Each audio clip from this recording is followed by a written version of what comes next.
Ukrainians are calling it a terror campaign, as the bombardment of Kharkiv, the country's second city, continues. This was a university building close to the police headquarters. Elsewhere, rockets rained on residential areas too. Missiles. 6 missiles flew over me. I didn't see the rest. Here's the shell crater. You can see it for yourself. Official figures from Ukraine suggest 11 people were killed here. Such is the fear and the shock that the bodies of victims haven't yet been removed from the streets. They bombed the residential building, hit it with rockets. Many civilians died. I have videos of at least 4 dead people lying on the ground. There's a dead person laying next to us. Lavrov and Putin are bandits. They should be brought to justice. Russia says it does not target civilians. Its defense ministry has shared this footage from an attack helicopter swooping over Ukraine, accompanying military convoys on the ground. The exact date and location hasn't yet been independently verified. They also claim to have captured the Ukrainian port city of Kherson.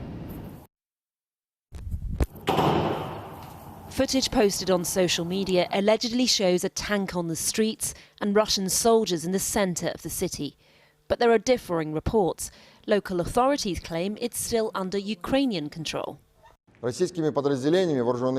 Units of Russians armed forces took entire control of Kherson's regional centre. The civilian vital infrastructure and city transport work as usual. The city doesn't suffer from a lack of food and basic commodities. This is the 7th day of fighting. Russia's prepared to negotiate, with a new round of talks expected this evening. But Ukraine says first the bombing must stop, and there's no sign of that. If anything, an escalation. Here's the aftermath in Kharkiv, where there are now reports of heavy fighting in the streets. In Zhytomyr, rescue operations are underway. This is a residential area near a hospital, according to footage released by Ukraine's emergency ministry. The country's president has accused the Russian state of war crimes, saying nobody will forgive and nobody will forget. It is beyond humanity. This rocket strike proves that for many people in Russia, our Kiev is absolutely foreign. They don't know a thing about our capital, about our history, but they all have orders to erase our history, erase our country, erase us all. In Kiev right now, the streets are deserted. Only a trickle of people move about, and every car is being checked by Ukrainian soldiers as they brace for the arrival of an advancing Russian convoy. Well, I've been speaking to the Ukrainian MP Anastasia Radina, who is near Kiev. I asked her how she was feeling and how last night had been. I don't dare say anyone in Ukraine is safe right now because of air raid and air alarm that we hear all around the country, including that in western areas of Ukraine. What was it like for you? Would it be possible to say that I'm scared to death as a mother? I'm obviously scared to death, and I'm not ashamed to say that. How much information are you getting about what's going on elsewhere? We're basically seeing that they are waging a ruthless war against Ukrainian civilians. What they are doing is war crimes. They are using prohibited vacuum bombs. They are shelling and bombing peaceful, residential, densely populated areas in our city where there are no military objects and there have never been any military objects whatsoever. You said as a mother, how are your children? Again, I don't dare say if anyone in Ukraine is safe. I would say that what I am seeing reminds me of what I've read in history books about the Blitz of London in 1940, something that for 80 years all the civilized world is repeating would never be repeated again. And now we are seeing that repeated by Russia in Ukraine. What are you planning to do yourself? Are you going to stay? Yes, I am staying, obviously. I'm a member of the parliament. I have no moral right and no desire to leave whatsoever. In your normal role in parliament, your focus is anti-corruption. Yes. What more would you like them to be doing in London right now about the Russian oligarchs who are here? We are calling for all civilized world, if I may put it like this, to sanction Putin's wallets despite of their citizenship, and do not allow the West to create safe havens for people who are part of Putin's war machine. That is totally unacceptable. The Western powers have made it clear that they are not considering a no-fly zone. They think that that would lead them into a full-scale war with Russia. When you look at recent history, whether it was the 500,000 people who have died in Syria, or the thousands and thousands who died even in the breakup of Yugoslavia, doesn't history tell you that the NATO countries will not intervene? The NATO countries will have to intervene. And when I'm here that they are cautious because of Russian threats to use nuclear arms, my question is, what kind of message doing nothing sends to Iran? What kind of message then sends to China that you can get anything you want from international community just by scaring the world with using a nuclear bomb?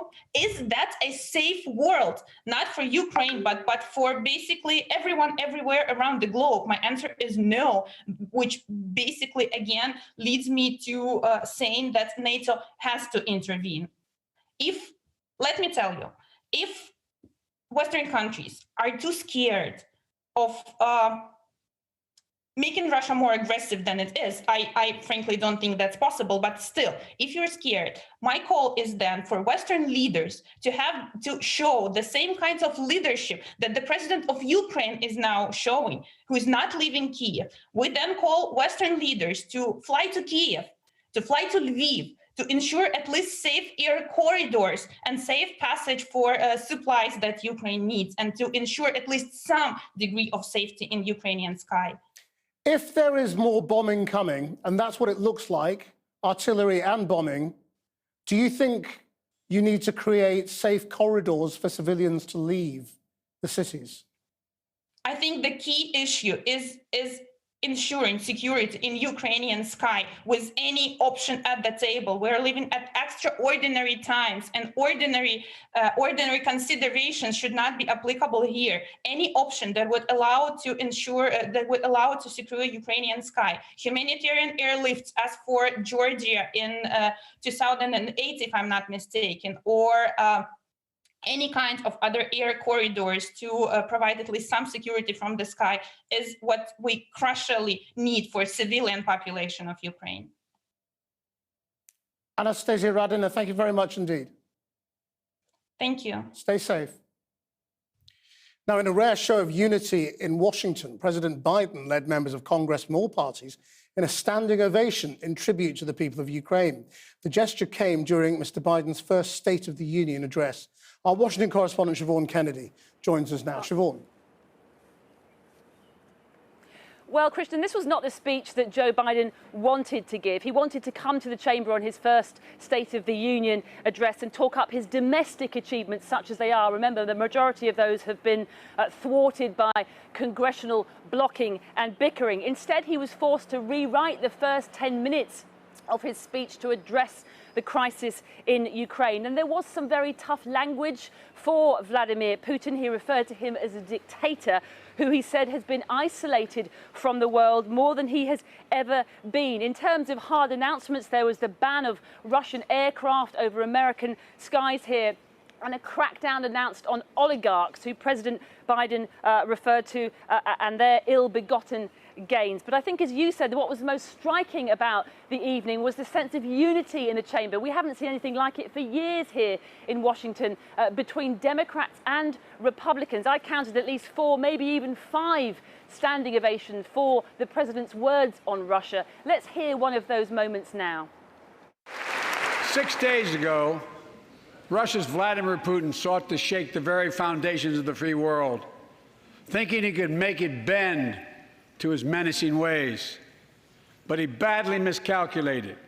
He thought he could roll into Ukraine and the world would roll over. Instead, he met with a wall of strength he never anticipated or imagined. He met the Ukrainian people.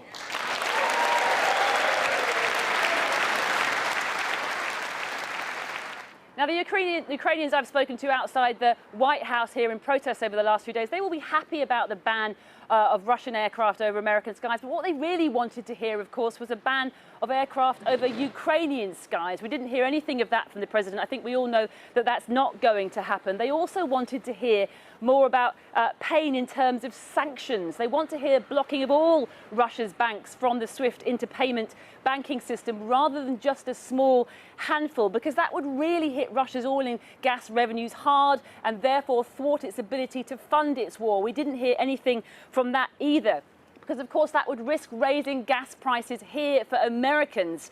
And while there was some warning of pain to come for Americans from the sanctions, there was no, in a critical midterm election year, the message really from President Biden to the American people was, don't worry, everything is going to be okay. Siobhan Kennedy. Now, over 660,000 refugees have already left Ukraine, according to figures from the UN. Porrick O'Brien has been travelling along Ukraine's borders with Poland, Slovakia, and now Hungary, hearing people's stories. He sent this report from the town of Zahon, where thousands of African students have crossed over, amid claims people of colour are facing discrimination in their attempts to escape the war. The tiny village of Zahon on the Hungarian border with Ukraine is basically just a train station. Now, though, becoming a major transit point out of Ukraine. Nigerian students, 50 people, please come with me. Nigerian embassy officials are here, for example, transporting hundreds of people to Budapest, mainly students who've been walking for days. The people we spoke to said they'd come out via Hungary in order to avoid the Ukrainian-Polish border exit points to the west. Budapest. Suddenly, word spreads the train on platform 1 is leaving for Budapest. Even here on the border, war, too close for comfort.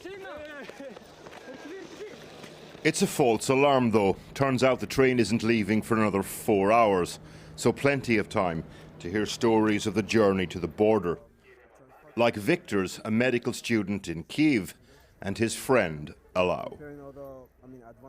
I'm a brain surgeon resident. I don't think I've ever met a brain surgeon properly before.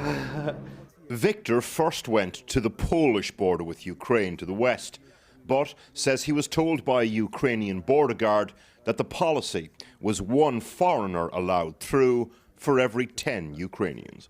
They said they had a protocol for the entry to the border, and the protocol was 10 number of the 10 Ukrainian locals to one number of foreigners to gain entrance to the Polish border.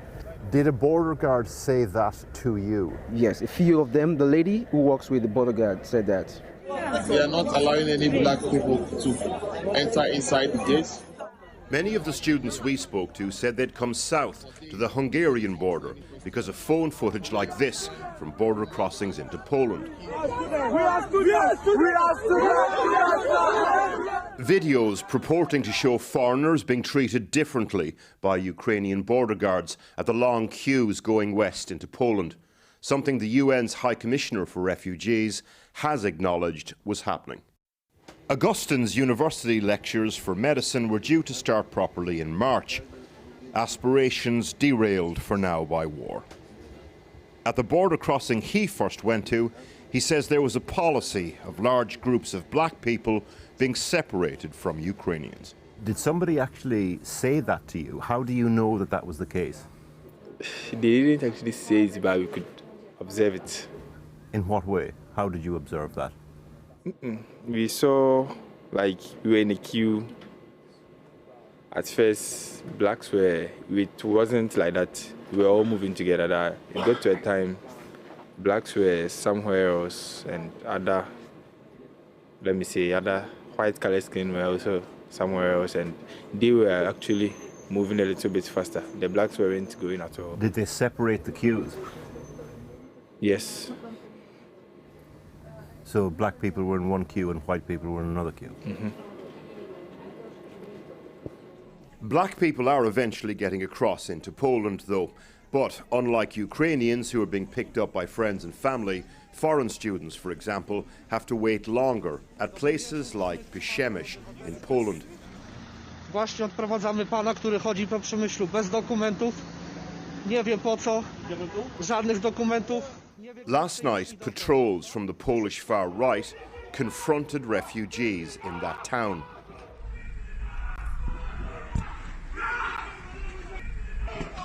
In one case, chasing groups of black people through the streets.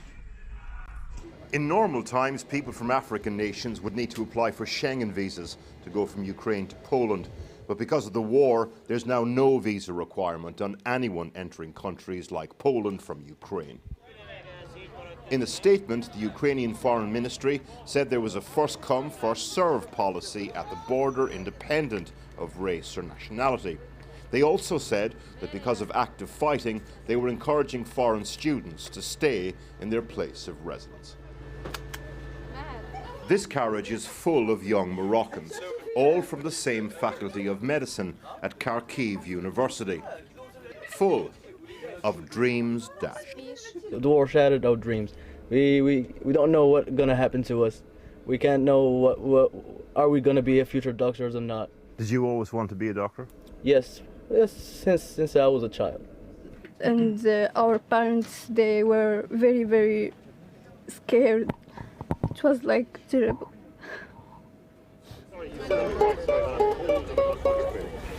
These are not the only refugees for whom war has wrecked aspirations. That's so cool. Is that you? Margarita, for example, waiting on the platform, is a Ukrainian artistic gymnastics champion. One of the casualties of war can be the aspirations of the young, people's plans for themselves torn up, inequality accentuated. In war, in other words, some are more unequal than others. Warwick O'Brien reporting. Now, in the last few minutes, the International Paralympic Committee has announced that Russian and Belarusian Paralympians will now have to compete as neutrals at the Games, which are due to begin in Beijing on Friday. Paul Mcnamara is with me now. Paul.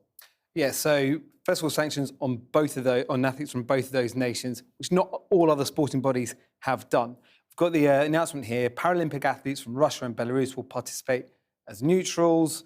They will compete under the Paralympic flag and the Paralympic anthem, and they will not include in the medals table. So the question now is, first of all, is this enough for the Paralympic committees of other nations? Remember, just last week, we had the footballing governing bodies say that Russian team could compete under, the Football Union of Russia and without their flag. Well, that didn't last long. There was U-turn because everyone was outraged about it.